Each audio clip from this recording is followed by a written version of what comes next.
ఈ మనుషులు నా ఇంటి నీడకు వచ్చి ఉన్నారు గనుక ఉమ్. వారిని మీరేమి చేయకూడదని చెప్పినప్పుడు వారు నీవు అవతలికి పొమ్మనిరి. మరియు వారు వీడెవడో మనలోనికి ప్రతిదేశిగా వచ్చి తీర్పరిగా నుండ చూచుచున్నాడు, కాగా వారికంటే నీకు ఎక్కువ కీడు చేసేదమని చెప్పి లోతు అను ఆ మనుషుని మీద దొమ్మిగా పడి తలుపు పగులగొట్టుటకు సమీపించిరి. అయితే ఆ మనుషులు తమ చేతులు చాపి లోతును ఇంటి లోపలికి తమ యుద్ధకు తీసుకుని తలుపులు వేసిరి. అప్పుడు వారు పిన్నలు మొదలుకొని పెద్దల వరకు ఆ ఇంటి ద్వారము దగ్గరనున్న వారికి కనుమబ్బు కలుగజేయగా వారు ద్వారము కనుగొనలేక విసిగిరి. ఇక్కడ సొదొమీయులకు కనుమబ్బు కలగజేశాను. ఎవరు? దేవదూతలు. హల్లెలూయ. ఎవరంట? దేవదూతలు. ఒక మనుష్యుడు దేవుని పైన ఆధారపడి తన జీవితంలో మరి ఇలాంటి పరిస్థితులు వచ్చినప్పుడు దేవుని పైన భారము వేస్తే గనక దేవుడు ఎవరు పంపిస్తాడండి? ఎప్పుడైనా ఎవరికైనా మరి దేవదూతలు కనబడ్డారా?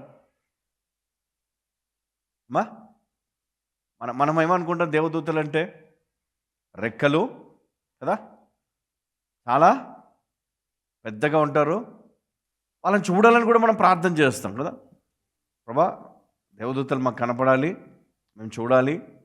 ఆ మధ్యలో మనము యూట్యూబ్లో కూడా మరి కొన్ని పోస్టులు మనం చూస్తుంటాం. మనం ఎట్లాంటి పోస్టులు అంటే దేవదూతలు మరి ఎగురుతూ ఒక ఇంటిపైన దిగి అక్కడి నుంచి నడుచుకుంటూ వెళ్ళి బూర ఊదినట్టు, ఇవన్నీ కూడా కొన్ని యానిమేషన్, ఇవన్నీ కూడా మనం చూసి మరి నిజమని కొంతమంది అనుకున్నారు, కొంతమంది కొట్టిపాడేశారు.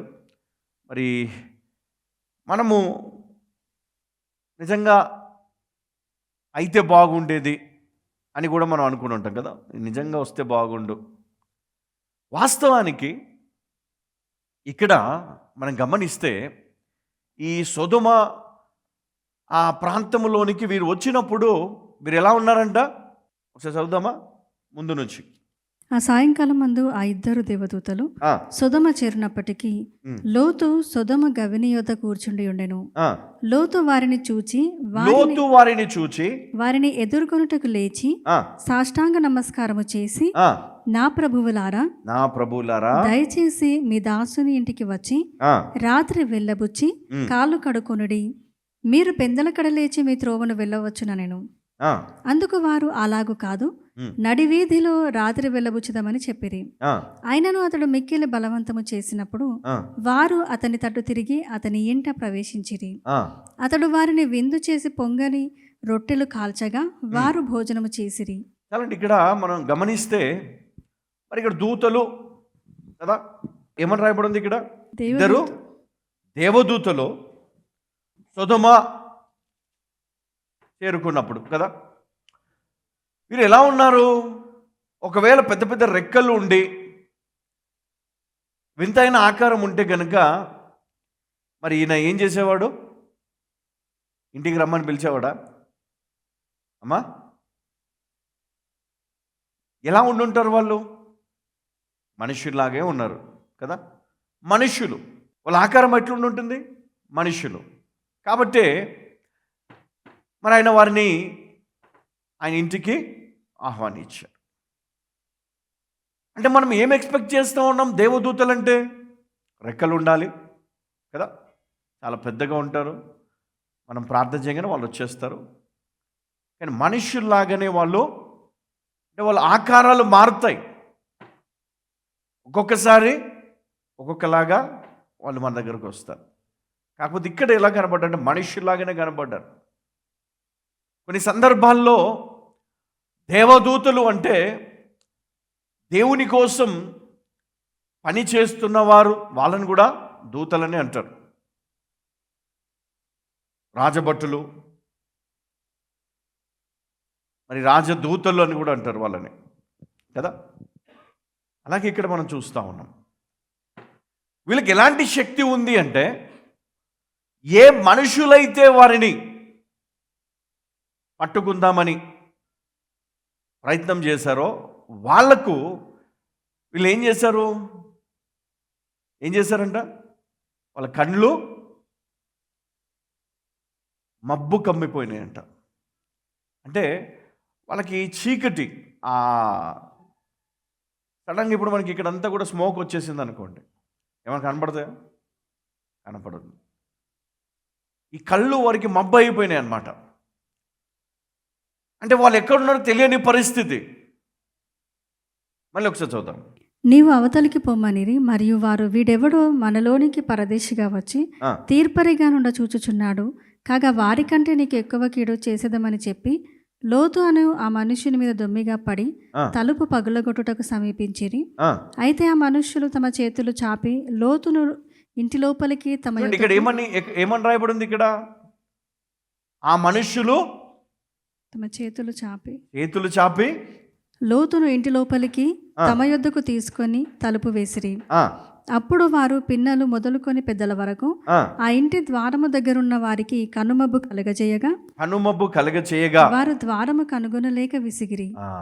ఇప్పుడు ఆ డోర్ వాళ్ళకి కనపడట్లేదు. ఒకవేళ డోర్ కనపడితే కనుక డోర్ వాళ్ళు పలకొట్టేసి లోపలికి వెళ్ళిపోతారు. అంటే దేవుడు ఏమి చేయగలడు మన జీవితంలో? దుష్టుని కళ్ళను ఆయన మూసివేయగలడు. హల్లెలూయా.